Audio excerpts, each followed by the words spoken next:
Hello everyone, my name is Vuyolwethu Ncube, and today I'll be presenting to you my study, which is titled Uncovering the Unseen Scourge: How Does Violence Against Women Occur in Situ?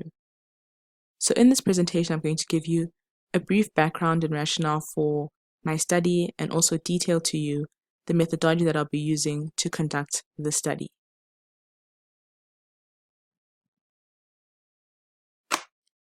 So when we think about violence against women, it is understood that the global prevalence rate is 1 in every 3 women. This means that 33% of the women in the world during the course of their lifetime will be a victim of a violent act that will be enacted against them. With such a high prevalence rate, what do we know about violence against women? What's very important to understand is that we only know the reported prevalence of violence against women. There is a disparity between the disclosure, the prevalence, and the severity. Not every woman who is a victim of a violent act will disclose that she was a victim or that she is a victim. And this leads to prevalence rates not being as trustworthy in understanding the real prevalence of violence against women, and also the severity. Not every woman who discloses that she's a victim of violence against women will disclose the severity of which she is a victim. This leads us to understand that this is an unseen scourge. This is something that we only understand on a superficial level because of different dynamics that are at play. And based on that, there's so many theoretical, societal, and cultural explanations of violence against women, why it happens, what we can do to stop it. There is a wealth of knowledge of violence against women, but it's also shrouded, so there's also a wealth of things that we do not know about violence against women. But knowing what we do know, what has been done in the fight against violence against women? There's been a ratification of international policies and statutes by many countries across the world. Statutes like the Beijing Platform for Action in 1995 and the Convention for the Elimination of Discrimination Against Women. These are different statutes and policies that have been put into place to try and address this scourge and to try and really curb violence against women. There's also been extensive study into the phenomenon. I'm sure, as we all know, there are studies that are being conducted every single day that are very important in understanding what is happening. We need to study something to fully understand what is happening and how can we stop what is happening. And in the study against violence against women, there's been a methodological evolution of the study. The study has changed over time to try and get us more data and more information into this phenomenon. If we look at this flowchart, is presented in a very simplified way, but is very dynamic. We can see that initially there was a use of international and cross-national surveys. These would be used in many different countries to try and understand what is the prevalence rate, what is going on, why is this scourge still persisting. And after that, it led to a dedicated national violence against women survey. This was because if you use the same survey in different countries and you are trying to understand something that is also very socially and culturally understood, there are nuances that you may miss. So for instance, if you use a crime survey and then ask questions about violence against women, if in that society people don't understand or think of violence against women as a crime, then you're going to get underreporting, because if it's not conceptualized as a crime, it's not going to be reported as one. So dedicated national surveys then became more important in understanding violence against women in the specific context.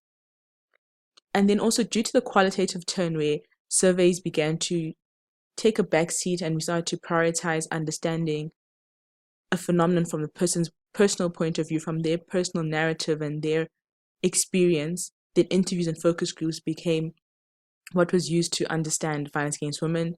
These were interviews with women, with men, to understand what is happening. How do you feel about this? What can be done to address this?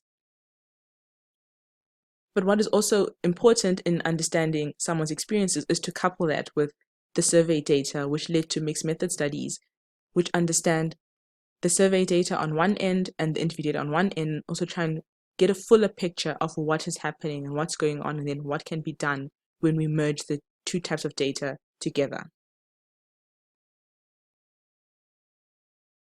But like I said, the scourge still persisted and still persists to this day. Why?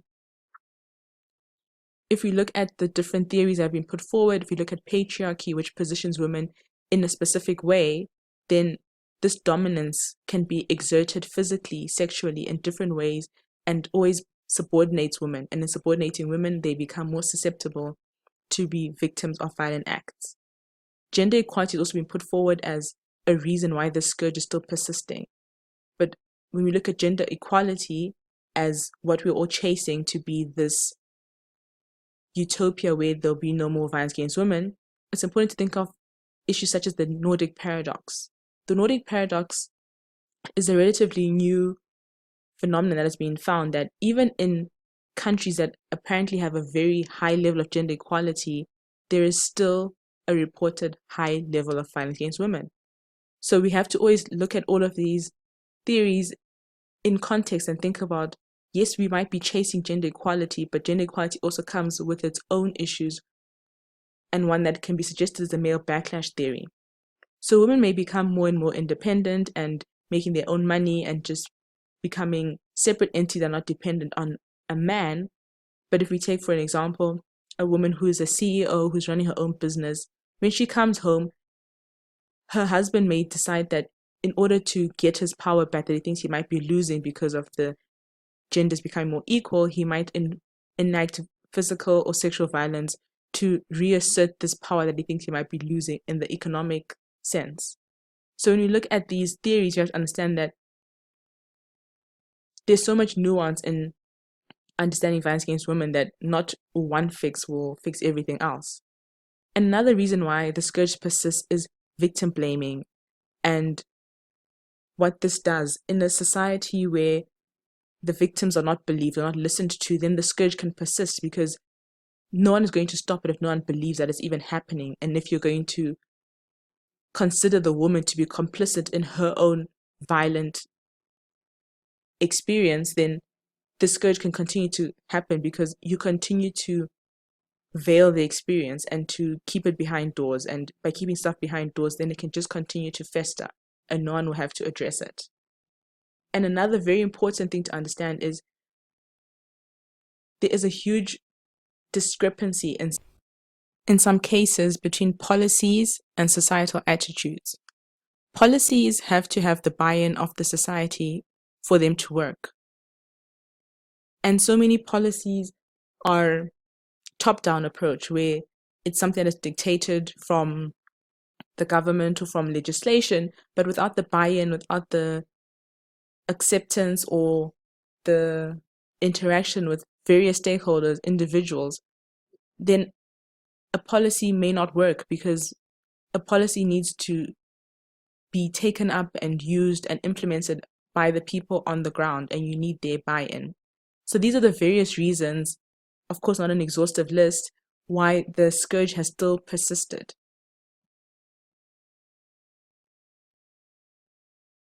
So if we think about what we've been discussing and what I've been saying about the reasons why the scourge has persisted, we can see, based on this diagram, where the missing link is. What I've spoken to you now about has touched on social cultural theories, patriarchy, has touched on micro and macro theories, has touched on the male backlash theory, has touched on the perpetrator, the victim blaming narratives. But what we haven't looked at in its entirety or even at all is the violent act itself. So that is what we can do about it. We can actually start to look at the violent act and see, from analyzing the act itself, what can we add to the conversation. And this brings me to the methodology that I'll use in my PhD, which is known as the Systematic Video Observation and Analysis of Human Conflict. This method has been made possible due to the onset of a lot of video footage being available, due to cell phones, due to recordings, due to even CCTV footage. And in this particular study, we can use CCTV footage to give us access to violence against women as it occurs in action. So systematic video observation analysis is a mixed method research design, and the qualitative arm consists of the coding of behavior. So this is an example of an ethogram, which is what is developed through the qualitative phase.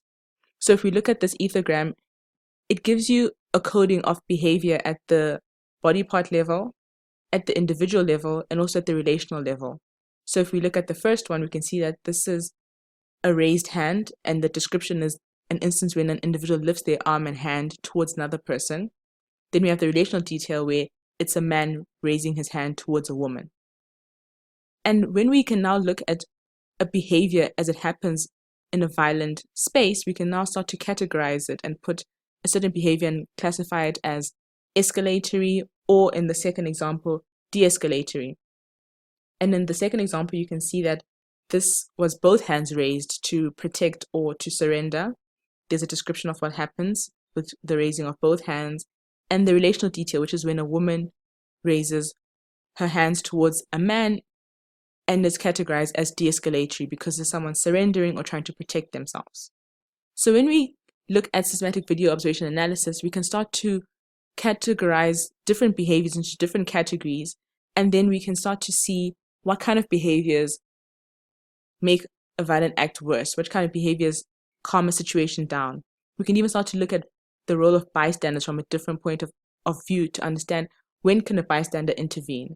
If they intervene at this escalatory stage, is it going to be successful or not? If they intervene in a de-escalatory phase, is it going to be more successful or not? And then when we look at the quantitative data, which will be after everything is coded, you can now try to predict during an escalatory behavior, is the outcome worse or is it better? When you have these categories, you can start to predict differently and start to understand what are the interactional dynamics that can curb or worsen a violent act. So where can systematic video observation analysis fit in this conversation in the fight against violence against women? So it can present an international perspective to the understanding of violence against women. If you remember the diagram before, we have the macro theories, we have the micro theories. We know so much about everything surrounding the act, but we can now look at the act itself and start to understand what is this act. And in looking at the act itself, we can then offer a language of violence. We can start to understand what is happening. What does this gesture mean? What does that gesture mean? And when we understand the violence, understand and develop a language for it, then we can have a fuller dimension or a fuller evidence base of violence against women. We can start to understand, based on this interactional perspective, what intervention will work at a behavioral level, what intervention can work at a societal level, how can we empower people to intervene, and if we can tell them intervene during this stage, or if we can tell someone, no, this escalates a fight, you can do this instead. So when we look at systematic video analysis and in the context of violence against women, then we can start to uncover the scourge and try and understand. If we understand a scourge, then we can fight it from many different angles, especially if we have the interactional understanding of what is happening at that particular time to that particular woman. Then we can start to intervene successfully and then maybe not have the same conversation with the same theories and the same understandings, but have it differently, understanding that this is what has happened and this is what we can do to fix it. So I hope to have challenged you a bit to think of it differently and challenge all of us to think of how we can really break violence against women down to its constituent parts and understanding those parts and see what can that do in the grander fight against violence against women. I thank you for your time.